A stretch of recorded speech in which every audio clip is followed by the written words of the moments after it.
दोस्तों, हमें से ज्यादातर लोगों को रामायण की कहानी के बारे में पता है, जो कि प्रभु श्री राम और माता सीता की जीवन यात्रा का वर्णन करती है। परंतु इस महाकाव्य से जुड़े कुछ ऐसे भी रहस्य हैं जिनके बारे में हम आज भी अनजान हैं। ये वो दिलचस्प बातें हैं जो ना तो आज तक हमें टीवी पर दिखाई गई और ना ही हमें कहीं पढ़ाई गई। जैसे कि प्रभु श्री राम के भाइयों के अलावा उनकी एक बहन भी थी, या उनके तीनों भाई किसके अवतार थे, या आखिर कुंभकर्ण इतना सोता क्यों था।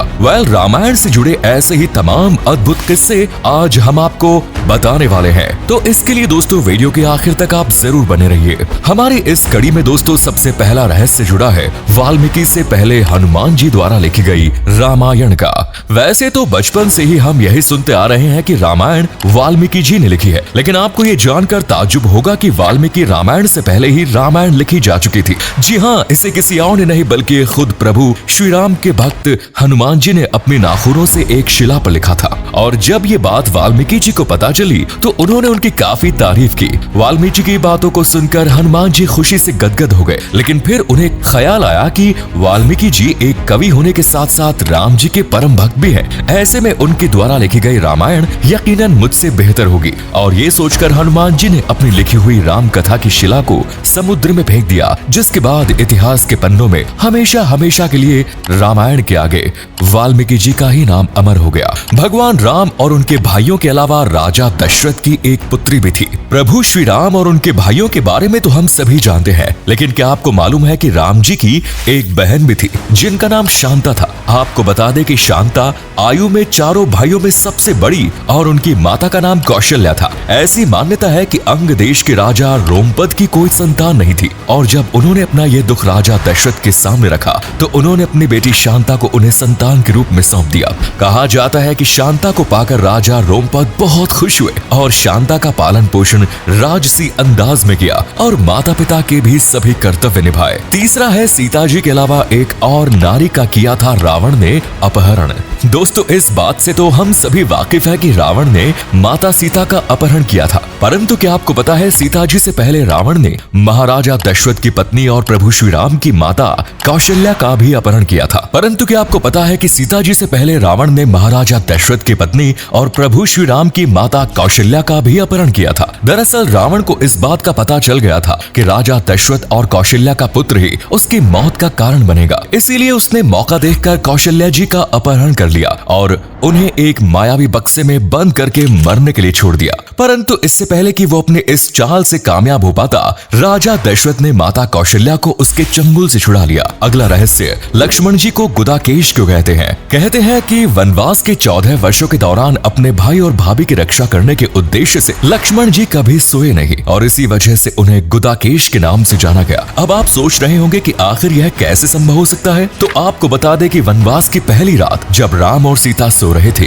तो निंद्रा देवी लक्ष्मण जी के सामने प्रकट हुई। उस समय लक्ष्मण जी ने निंद्रा देवी से अनुरोध किया कि ऐसा वरदान दे कि उन्हें वनवास के 14 वर्षों तक एक रात भी नींद न आए, ताकि वो अपने भैया और भाभी की रक्षा कर सके। इस पर निंद्रा देवी ने उनकी प्रार्थना स्वीकार की, परंतु उन्होंने लक्ष्मण जी से कहा कि यह वरदान तभी संभव है जब कोई उनके बदले 14 वर्षों तक सोए। इसके बाद लक्ष्मण जी की सलाह पर निंद्रा देवी लक्ष्मण की पत्नी और सीता की बहन उर्मिला के पास पहुंची, जहां उर्मिला ने लक्ष्मण के बदले सोना स्वीकार कर लिया और वो पूरे 14 वर्षों तक सोती रही। यानी कि मित्रों, ये कहना कहीं से गलत नहीं होगा कि संपूर्ण रामायण में जितना योगदान लक्ष्मण जी का रहा, उतना ही उनकी पत्नी उर्मिला का भी रहा। पांचवा, रावण की मृत्यु चाहती थी शूर्पणखा। जी हाँ, ये सुनकर आपको आश्चर्य जरूर होगा कि आखिर एक बहन अपने भाई को क्यों मारना चाहती थी, पर यह सत्य है। दरअसल मित्रों, रावण ने शूर्पणखा के पति दुष्ट बुद्धि को युद्ध में मार दिया था, जिसकी वजह से शूर्पणखा ने मन ही मन रावण को श्राप दिया कि रावण की मृत्यु का कारण एक स्त्री होगी।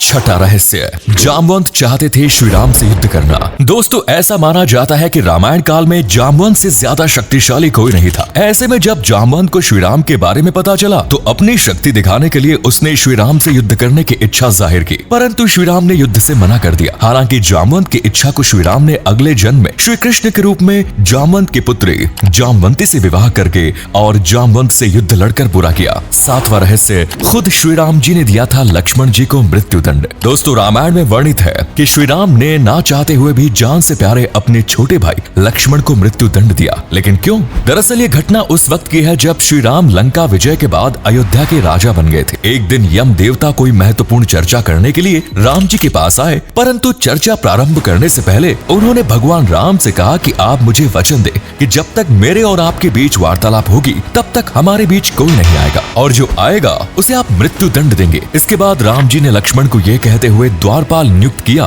कि वो किसी को भी अंदर न आने दे, अन्यथा वो उसे मृत्यु दंड दे देंगे। कुछ ही समय के बाद द्वार पर दुर्वासा ऋषि का आगमन होता है, लेकिन जब दुर्वासा ऋषि ने लक्ष्मण से अपने आगमन के बारे में राम जी को जानकारी देने के लिए कहा तो लक्ष्मण जी ने उनको विनम्रता पूर्वक मना कर दिया। इस पर दुर्वासा ऋषि अत्यंत क्रोधित हो गए और उन्होंने संपूर्ण अयोध्या को श्राप देने की बात कही। जब लक्ष्मण जी ने अयोध्या वासी को बचाने के लिए खुद का बलिदान देना सही समझा और भीतर जाकर दुर्वासा ऋषि के आगमन की सूचना दी, अब श्री राम दुविधा में पड़ गए क्योंकि उन्हें अपने वचन के अनुसार लक्ष्मण को मृत्यु दंड देना था। इस दुविधा से निकलने के लिए प्रभु श्री राम ने अपने गुरु वशिष्ठ का स्मरण किया और कोई रास्ता दिखाने को कहा। गुरुदेव ने श्री राम से कहा कि अपने किसी प्रिय वस्तु का त्याग उसकी मृत्यु के समान ही होता है, अतः तुम वचन का पालन करते हुए लक्ष्मण का त्याग कर दो। लेकिन जैसे ही लक्ष्मण जी ने यह सुना, उन्होंने श्री राम जी से कहा, आपको त्यागने से अच्छा है मैं आपके वचन का पालन करते हुए मृत्यु को गले लगा लूं। और ऐसा कहकर उन्होंने जल समाधि ले ली। 8वां, भगवान श्री राम की अन्य भाई किसके अवतार थे? इस बात से तो हम सभी वाकिफ हैं कि रावण अत्यंत क्रूर था। राम जी को लेकर ये कहा जाता है कि वो भगवान विष्णु के अवतार थे। वहीं हम में से कई लोग ऐसे हैं जो ये भी जानते हैं कि लक्ष्मण जी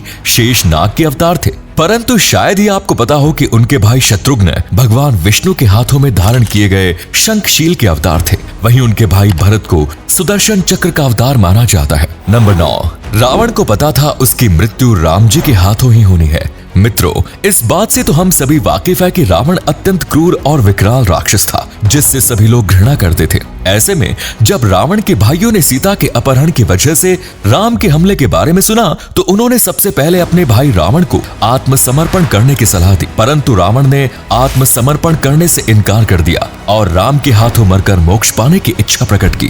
रावण ने उनसे कहा कि अगर राम और लक्ष्मण दोनों समान इंसान है तो सीता मेरे पास ही रहेगी, क्योंकि मैं आसानी से उन दोनों को परास्त कर दूंगा, और यदि वो देवता है तो मैं उन दोनों के हाथों मरकर मोक्ष प्राप्त करना चाहूंगा। और सबसे अंत में सवाल खड़ा होता है कि आखिर इतना क्यों सोता था कुंभकर्ण? दोस्तों, कुंभकर्ण के सोने के किस्से तो काफी मशहूर है, लेकिन क्या आपको इसके पीछे के कारण पता है? असल में रावण का छोटा भाई कुंभकर्ण ब्रह्मा जी का बहुत बड़ा भक्त था और उसने ब्रह्मा जी को प्रसन्न करने की कठोर तपस्या भी की ताकि वो इंद्रासन पर कब्जा कर सके। भगवान इंद्र कुंभकर्ण की नियत को भांप गए। ऐसे में जब ब्रह्मा जी कुंभकर्ण को वरदान देने के लिए प्रकट हुए तो देवराज इंद्र ने माता सरस्वती से आग्रह किया कि वो जाकर कुंभकर्ण के मुख पर विराजमान हो जाए ताकि वो अपनी इच्छा से भटक जाए। बस फिर क्या, जैसे ही देवी सरस्वती कुंभकर्ण के मुख पर विराजमान हुई, उसके मुंह से इंद्रासन की जगह निद्रासन निकल गया, जिसके चलते वो आधे साल केवल सोता ही रहा। तो मित्रों, आज के लिए बस इतना ही। अगर आपको ये वीडियो पसंद आई तो इसे लाइक करें, शेयर करें और जाते जाते हमारे पेज को फॉलो करें। धन्यवाद।